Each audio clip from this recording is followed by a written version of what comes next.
ሰላም ጤና ይስጥልን ውድ የተከበራችሁ ቤተሰቦቼ፣ ዛሬ ማቀርብላችሁ ትረካ ነው። ክፍል 1 ያልተጠበቀ ፍቅር። ሜሮን በከተማ ውስጥ ታዋቂ ካፌ ትሰራ ነበር። በየቀኑ ብዙ ሰዎች ታስተናግዳለች። ግን አንድ ወጣት ልቧ በልዩ ሁኔታ ይማርካታል። ስሙም ዳንኤል ነው። ዳንኤል በየቀኑ ወደ ካፌው ይመጣል።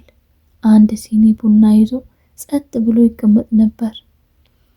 ነገር ግን ሁልጊዜ አይኑ ወደ ሜሮን ይመለከታል።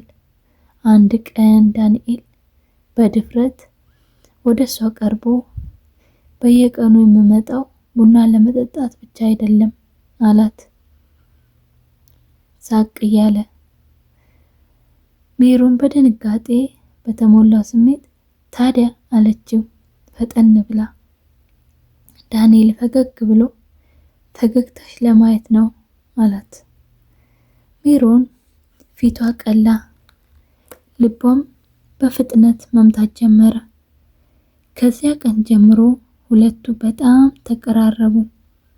በየሳምንቱ አብረው ይዝናኑ ጀመር። ፍቅራቸው ቀን ከቀን እየጠነከረ ሄደ። ነገር ግን አንድ ቀን ዳንኤል በድንገት መምጣት አቆመ። ስልኩም ይዘጋ ጀመር። መልእክቷም አይመልስም። ሜሮን ጭንቀት ውስጥ ገባች። በጣም ተጨነቀች። ምን ሆነ? ለምን ተለየኝ? ምን አድርጌያለሁ? በማለት ለቅሶ በተሞላው ስሜት ማንባት ጀመረች። ከ3 ቀን በኋላ አንድ መልእክት ደረሳት። ነገ ካፌ ፊት ለፊት ጠብቂኝ የሚል ነበር። ሁሉንም ነገር መጥቼ ነግርሻለሁ አላት። ሜሮን ሌሊቱን በሙሉ እንቅልፏ ሳትተኛ አደረች። ዳንኤል ምን ሊነግራት ይሆን? ሀሳብ አስተያየታችሁን አስቀምጡልኝ።